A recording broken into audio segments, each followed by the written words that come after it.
Sotong sambal petai, udang butter. Dekat mana ni geng? Macam best aja.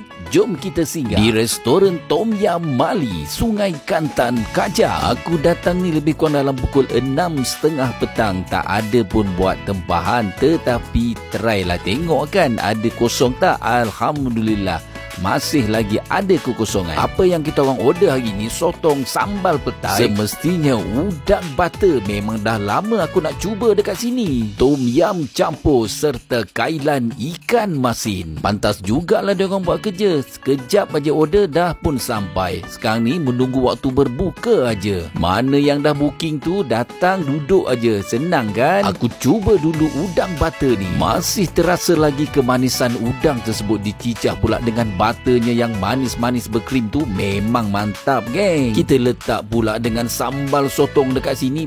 Yang bestnya sambal sotong dekat sini menggunakan sotong yang betul. Tak ada sotong ring ya. Untuk tom yam pula biasa-biasa je. Sama je macam dekat restoran lain. Berbaloi lah udang butter yang kita orang order ni. Dah lah besar. Banyak pula tu portionnya. Penghujungnya tak habis. Kita orang tapau bawa balik. Korang tengok sotong dia. Memang fresh kan? Selain daripada masakan Thai, dekat sini juga ada masakan western. Untuk harga pula berpadanan lah. Tak ada mahal, tak ada murah. Yang berdekatan apa tunggu lagi geng? Boleh try.